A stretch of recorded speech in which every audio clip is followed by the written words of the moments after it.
Dans cette vidéo, nous allons voir comment faire de la rotoscopie sur After Effects avec l'outil pinceau roto.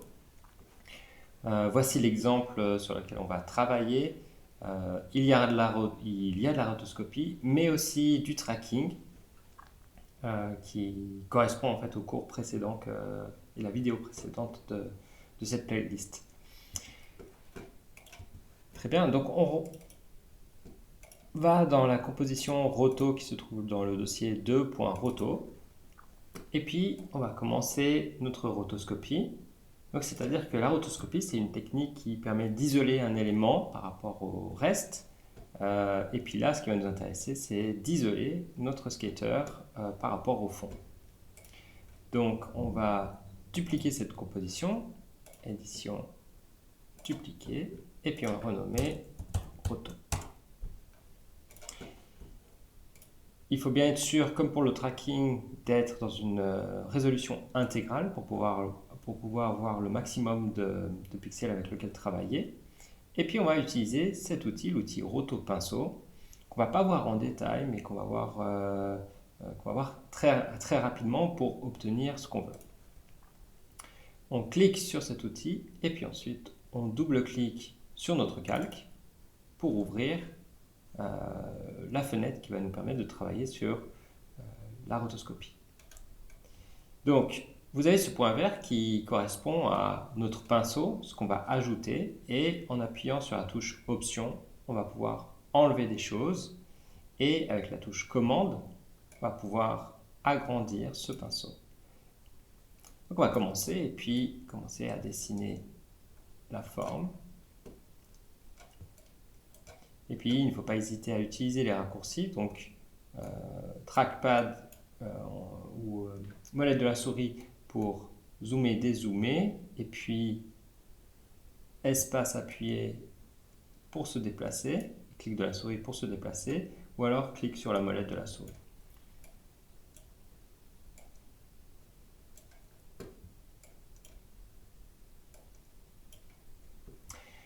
Donc, on sélectionne les zones de manière générale, et puis ensuite, on va venir désélectionner, enlever de la sélection, je veux dire, ce qui ne nous intéresse pas, donc par exemple le fond, avec la touche Option appuyée et puis le petit moins que vous voyez ici.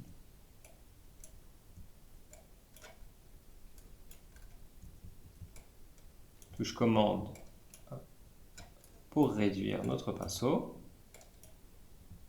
Et c'est pas obligé d'être parfait, puisque dans notre cas là, on va essayer de faire quelque chose d'assez rapide.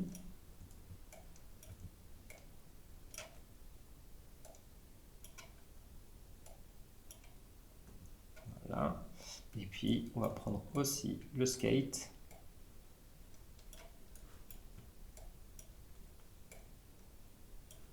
Très brièvement. Et voilà.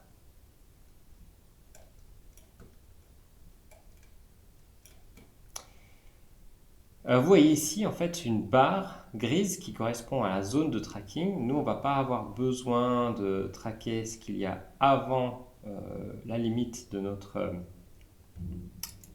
zone de travail. Donc on va réduire cette zone, la laisser aussi jusqu'à la fin. Et puis, voilà, je crois qu'on a quelque chose qui fonctionne plutôt bien pour notre première image. Si vous cliquez n'importe où avec la souris, en fait, ce que va faire After Effects, c'est en fonction des pixels que vous avez sélectionnés sur cette image-là, il va calculer lui-même les suivantes. Puis on voit ici que le calcul est plutôt bon, mais il faut toujours quand même repasser. Et donc pour ça, on va revenir en arrière et puis on peut voir que la main, par exemple, n'est pas parfaite. Sinon, le reste l'est plutôt. Donc, on va pouvoir revenir. Et forcément, si on apporte une modification à notre roto ici, automatiquement, ça veut dire qu'il va falloir recalculer la zone de pixels. Là, j'ai fait un peu une erreur, donc je peux tout simplement annuler. Et vous voyez en fait que quand on a l'effet roto qui est appliqué, on a en fait tous les coups de pinceau qu'on donne qui sont enregistrés. Donc ça veut dire la zone de pixels. Et puis le calcul est fait, comme vous avez pu le voir peut-être dans l'aperçu, par Adobe Sensei, qui est l'intelligence artificielle développée par Adobe. Donc là, on est plutôt bon. On va quand même revenir pour regagner un petit peu plus de notre skate. Et puis, on peut passer image par image. Et on voit déjà que l'outil est assez puissant. Ce qui est assez pratique avec ce rush en particulier, cette vidéo, c'est que notre personnage est assez remarquable dans cet univers, dans le sens où le pantalon rouge ressort, le skate est noir, donc il ressort par rapport au fond dans lequel il se trouve.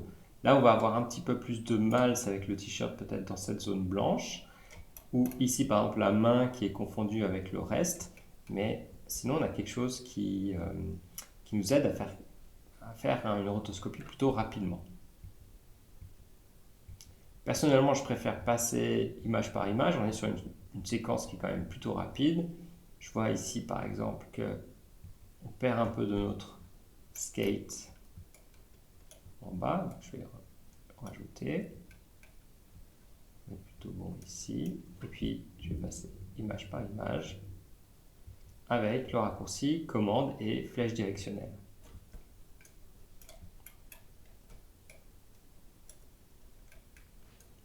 Et puis l'idée est de venir et de corriger. Là, on voit qu'on perd la roue. Donc, on va venir la redessiner.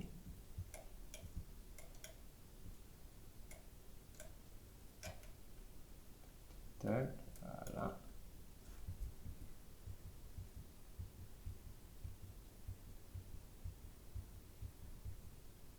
Hop, on a perdu le t-shirt. Un long moment d'ailleurs, à peu près ici. On va venir redessiner.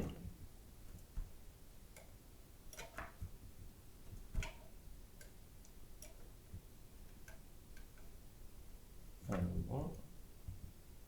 Vous voyez, comme je l'ai dit, le blanc se confond avec le blanc de notre ciel. Donc là, ici, on commence à avoir un petit peu plus de difficultés.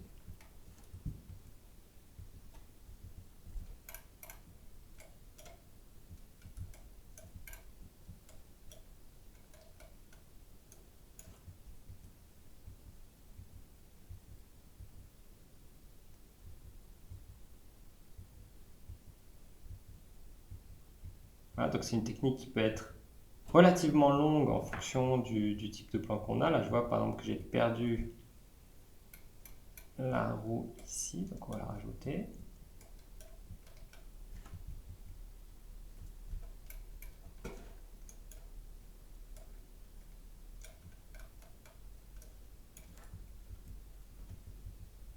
Et qu'on a récupéré un peu du ciel à cet endroit-là.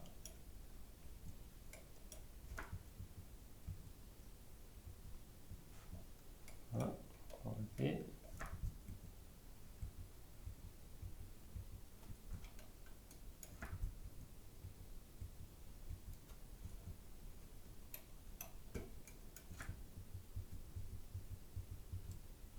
Il y a toujours cette roue qu'on perd parce qu'en fait ces informations grises noires se confondent avec le fond.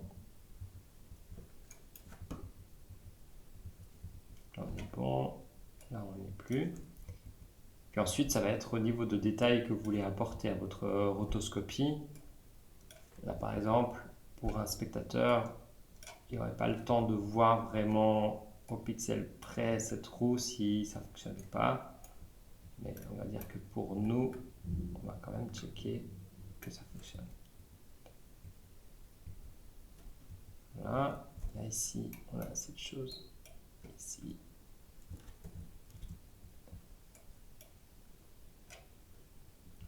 Enlever ça, mais hop, rajouter le bras.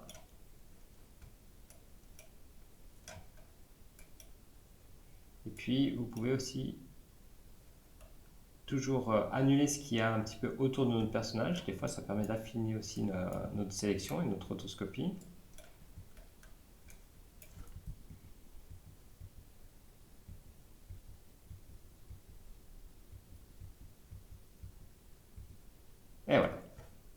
Donc notre rotoscopie est faite, le calcul a été fait, on voit ici dans cette barre verte. Et puis, le problème c'est que si maintenant, par exemple, vous coupez After Effects, que vous faites des modifications, cette zone risque d'être recalculée. Donc c'est très important de geler, c'est-à-dire de sauvegarder un petit peu cette sélection. Comme je vous l'ai dit, je ne vais pas passer dans les détails des autres outils qu'on a avec rotoscopie, puisqu'on peut aussi améliorer le contour en fait de nos zones. Donc ça, c'est un outil qui est pratique pour rotoscoper des cheveux, par exemple. Nous, c'est d'avoir quelque chose qui est assez fonctionnel assez rapidement. Donc du coup, on va geler notre sélection.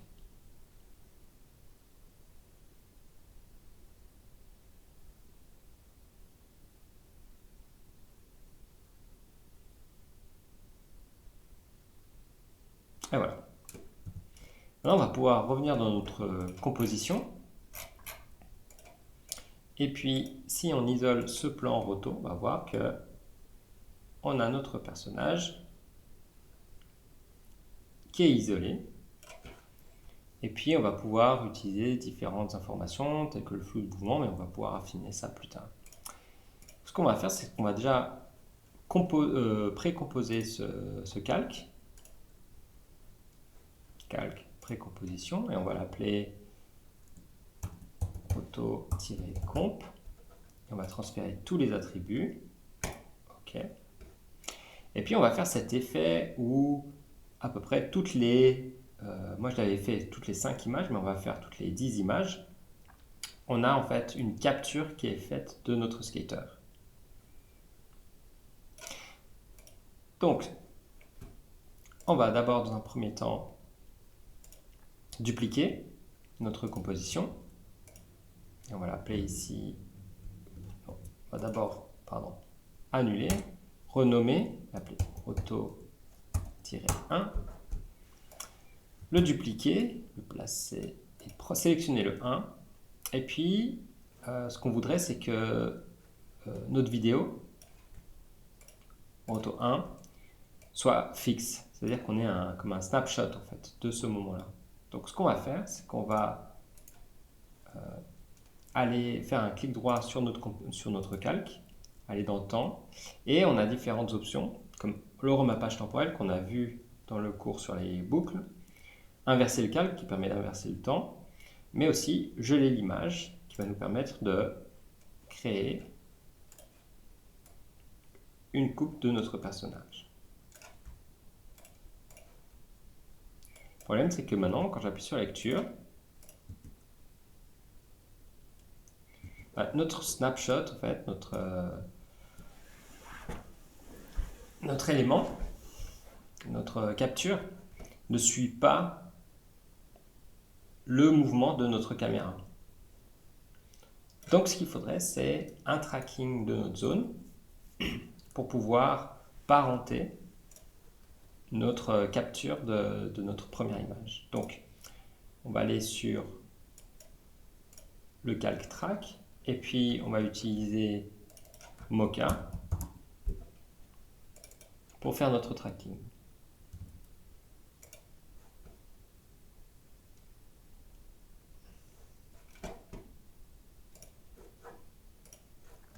N'oubliez pas de passer en mode classique, en tout cas pour moi c'est beaucoup plus clair. Et puis, comme j'avais dit dans le cours précédent, d'ailleurs j'avais utilisé le même rush, il faut identifier une zone qui n'est pas traversée par notre skater, et puis c'est à peu près entre ici et ici. Et donc du coup, on va dessiner une zone.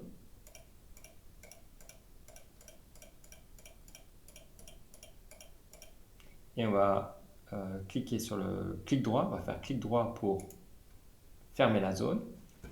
Et ce qui va nous intéresser, c'est position, échelle et rotation. Désactiver ce shear, passer en 90% de pixels used. Et vu qu'on est sur la dernière image, on va faire un tracking inversé, c'est-à-dire lire en arrière la vidéo.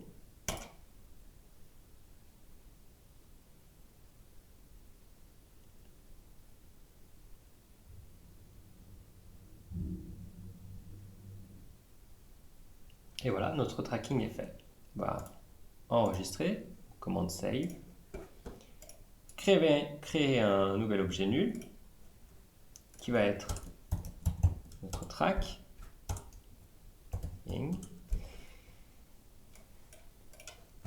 Aller dans l'effet Mocha, créer des données de tracking, sélectionner notre layer 1, ok.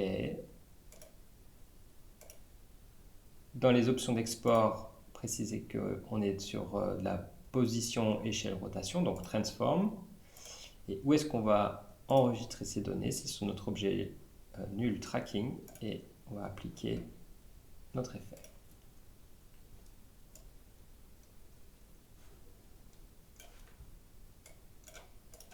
Maintenant, notre fameux snapshot, on va le fixer à notre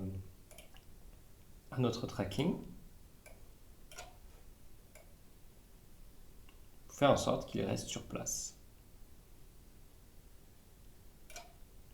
Et puis, ça va être assez long et fastidieux, mais on va le faire un par un. Donc, on va aller 10 frames par 10 frames. Donc, 1, 2, 3, 4, 5, 6, 7, 8, 9, 10.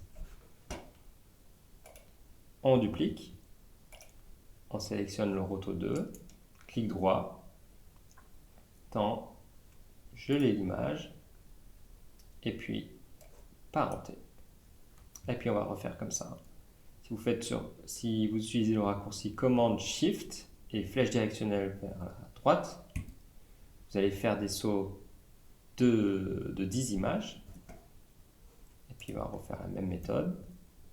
3, clic droit, temps, geler l'image et parentage.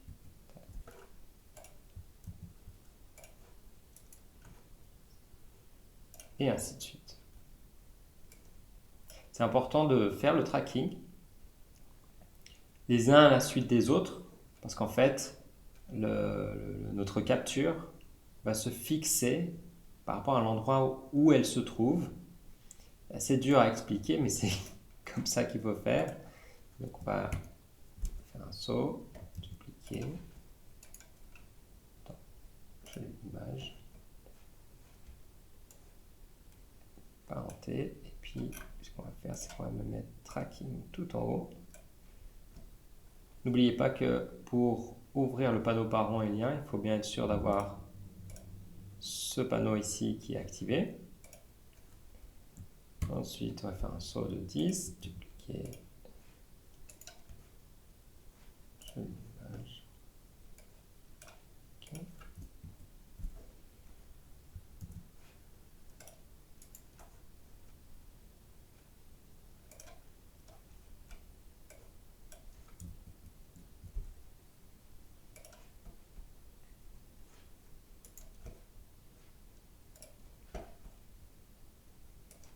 Okay. Voilà. Donc, on a en partie notre effet.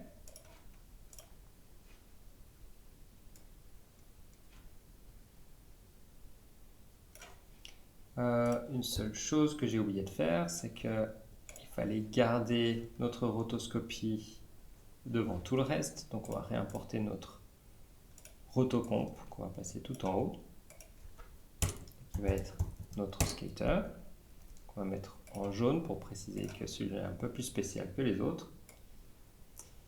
Et puis, pour faire en sorte que les captures apparaissent les unes à la suite des autres, c'est juste de changer le in-point de chacune de ces captures pour que le in-point corresponde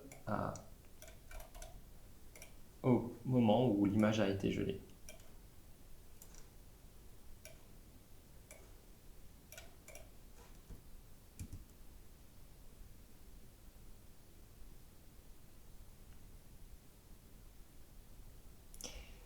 Et donc, maintenant, on a notre effet qui fonctionne.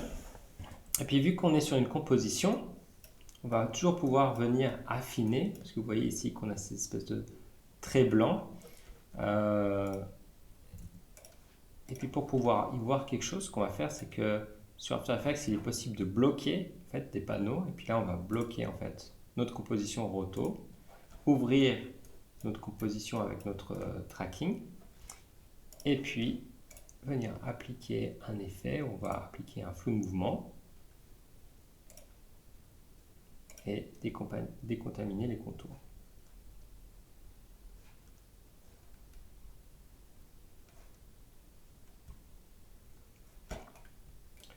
Ensuite, chacune de ces captures en fait se trouve à un moment de cette composition.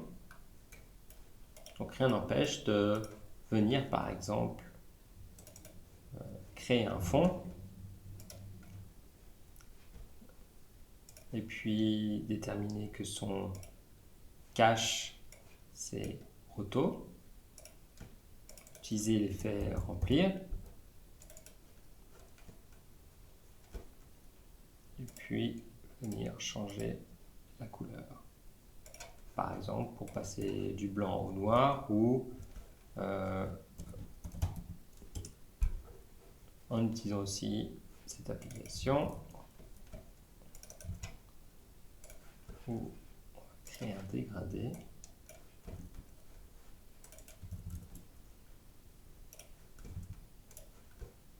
Et donc dans notre composition, on a un fond de couleur qui change donc du violet au orange clair, ce qui fait que le résultat dans notre composition roto va être la suivante.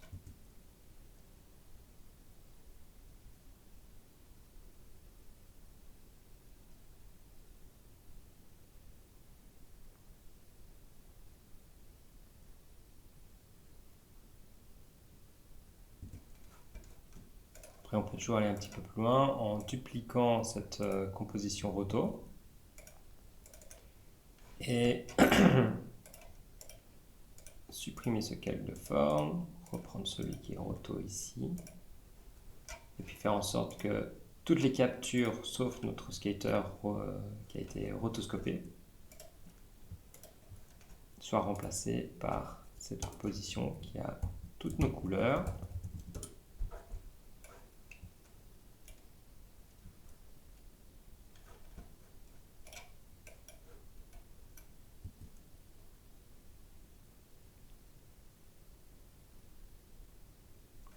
Pour avoir un autre type d'effet. Et donc, bien entendu que si on supprime le fond, on va avoir un fond gris pour l'instant, mais c'est un fond transparent, et donc du coup que vous pouvez remplacer par tout et n'importe quoi, puisque de toute façon on a ici nos données de tracking, donc rien n'empêcherait de par exemple venir et redessiner notre skatepark avec un contour, celui-là.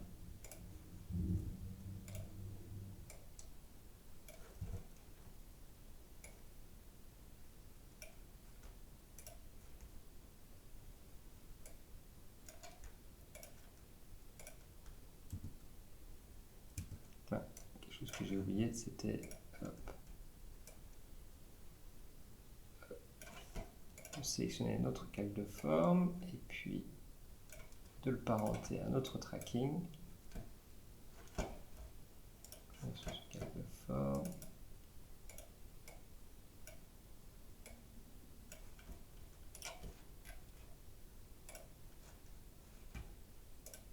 Cacher notre track. Remplacer celui-là par celui qui est rempli de couleurs.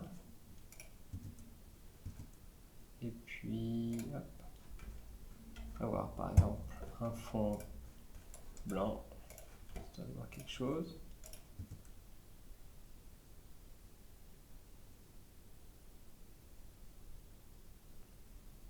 Et puis de créer un univers complètement différent.